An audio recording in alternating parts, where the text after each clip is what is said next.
देश की अर्थव्यवस्था में यूपी का शेयर 14% था और कांग्रेस और बाद में समाजवादी पार्टी, इन्होंने यूपी को इतना पीछे किया कि जब हम लोग आए थे यूपी का शेयर देश की अर्थव्यवस्था में मात्र 8% से भी कम रह गया था, 8% से कम। और आज फिर हम कह सकते हैं यूपी ने पिछले 8.5 पौने 9 वर्ष के अंदर जो प्रयास किए हैं, आज देश के अंदर अर्थव्यवस्था में यूपी फिर से 9.5 से 10% के अपने शेयर के साथ तेजी के साथ आगे बढ़ा है।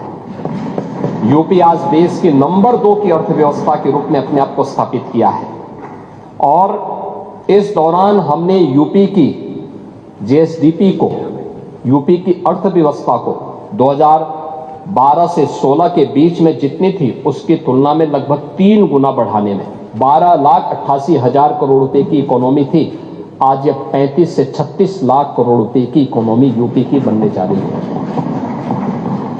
पर कैपिटा इनकम यूपी की 43,000 से बढ़कर के 1,20,000 हो रही है।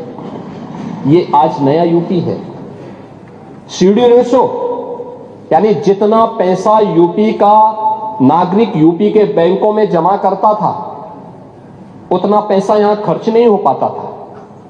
यहां के लोगों को उसको कर्ज के रूप में या निवेश के रूप में और पैसा नहीं मिलता था। मुश्किल से 4400 पैसा जमा करता था तो 44 पैसा उसको मिलता था, शेष नहीं मिलता था।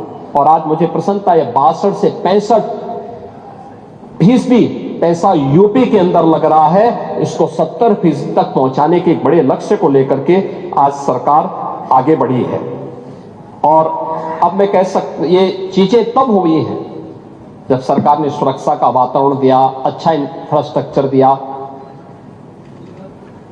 और ये चीजें तब हुई जब पिछले 8 पौने 9 वर्ष में कोई नया टैक्स नहीं लगाया।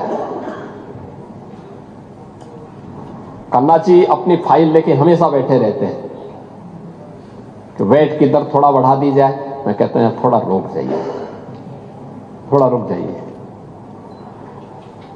तो उसी में खन्ना जी कहते हैं ठीक है रुकना है। तो शाहजहांपुर का एक प्रस्ताव भी था,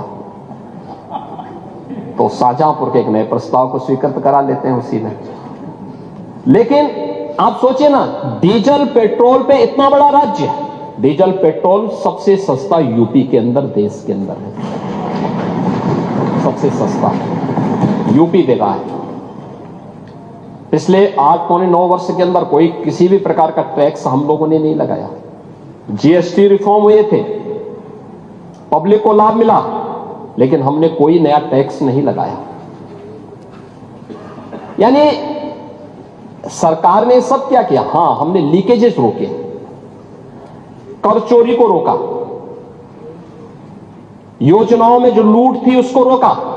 आप इंफ्रास्ट्रक्चर की बात करते हैं, बड़े बड़े दावे करते हैं, जेपीएनआईसी, गोमती रिवर फ्रंट, क्या सच्चाई है आपके जेपीएनआईसी की? 250 करोड़ रुपए का प्रोजेक्ट, 860 करोड़ रुपए खर्च हो गया और तब भी अधूरा है। 250 करोड़ का प्रोजेक्ट, 860 करोड़ खर्च हो गया और तब भी अधूरा। यह है इनकी सच्चाई। गोमती रिवर फ्रंट चौड़ा 160 किलोमीटर करोड़ का प्रोजेक्ट, इन्होंने 340 किलोमीटर तय किया था। हमने थोड़ा सा उसके अलाइनमेंट को अलग से लेकर के और तब भी 341 किलोमीटर लंबा बनाया, 120 मीटर एक्सप्रेस चौड़ा किया और उसे जिसे 15,200 करोड़ रुपए में बना ईश्वर की बड़ी कृपा हुई 11,000 के तब तक आपकी सरकार में वही एक्सप्रेस हमने फिर से उसका मूल्यांकन करवाया। इन्होंने 15,200 करोड़ रुपए लखनऊ एक्सप्रेस से अधूरा, उसका केवल सिविल वर्क के लिए उसको तय किया था। एक परिवार के लोगों ने उससे 10 मीटर अलाइनमेंट तय करने के पहले जमीनें खरीद ली थी। ये मजाक है देश के साथ में, प्रदेश के जनवासियों के साथ में। आपकी योजनाएं भ्रष्टाचार की भेंट इसलिए चलती थी क्योंकि नियत साफ नहीं थी। नौजवान इसलिए नाराज था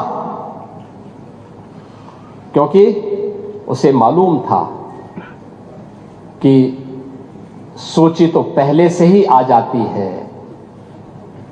महाभारत के सारे रिश्ते निकल जाते थे, सूची पहले से निकल जाती थी। नौजवान ठगा का ठगा रह जाता था, उसको कुछ भी नहीं मिलता था। अन्नदाता किसान परेशान, योजनाओं का लाभ तो नहीं मिलता था। क्या होता था? उसके ट्यूबवेल की मोटर ही चोरी हो जाती थी।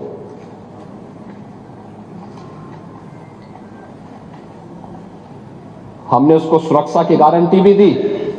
16 लाख प्राइवेट ट्यूबवेल को फ्री में बिजली की गारंटी भी दी है। और यूपी पहला राज्य है जो अपने अन्नदाता किसानों को सर्वाधिक बिजली की आपूर्ति करता है, सर्वाधिक आपूर्ति करता है। हमारे पश्चिम के किसान आए थे, हमारे आरएलडी के सभी माननीय सदस्य हैं, बालियान जी हैं, ये सभी हमारे माननीय विधायकगण हैं। पश्चिमी यूपी से हमारे जितने भी विधायकगण, ये लोग अक्सर आते थे मेरे पास, कहते थे कि साहब गन्ना किसानों का पूछ जाए। हमने कहा चिंता मत करिए, यूपी 400 रुपया गन्ना मूल्य का भुगतान कर रहा है किसानों को, और 1 सप्ताह के अंदर गन्ना मूल्य का भुगतान। यानी कोई मान सकता है यूपी जैसे राज्य में अब तक,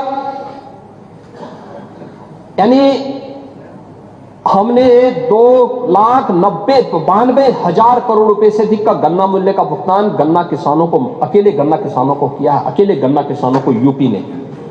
यह है यूपी की नई प्रोग्रेस। करने की इच्छा शक्ति होनी चाहिए, और सरकार ने यह काम जो भी किया है अपनी पारदर्शी व्यवस्था के माध्यम से किया है। आपके समय में थानों में भय पलता रहा, अपराधी और माफिया आपके खास रहे। यह बात आपकी सरकार के समय की कानून व्यवस्था से चरितार्थ होती रही है।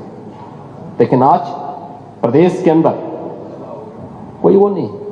देखो, बहुत स्थिति आपके समय में था कि वो, यानी जाति के नाम पे बांटो, भाषा और क्षेत्र के नाम पे लड़ाओ, तुष्टीकरण को बढ़ाओ, अराजकता और वैमनस्यता पैदा करो।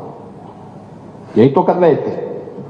दंगे, जंगल राज, माफिया राज, 1 डिस्ट्रिक्ट 1 माफिया, गुंडा टैक्स, अवैध वसूली। अभी तो मैंने शुरुआत की, ये तो अभी शुरुआत है। सत्ता के संरक्षण में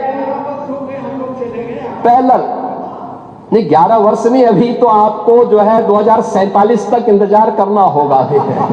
2000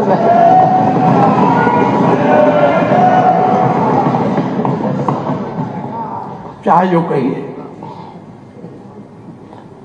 आज यानी उस समय हर एक तबके में असुरक्षा का वातावरण था। प्रदेश की छवि अराजकता की थी, अस्थिरता की थी। और आज रूल ऑफ लॉ आज यूपी के अंदर है। कोई सांप्रदायिक दंगा नहीं है।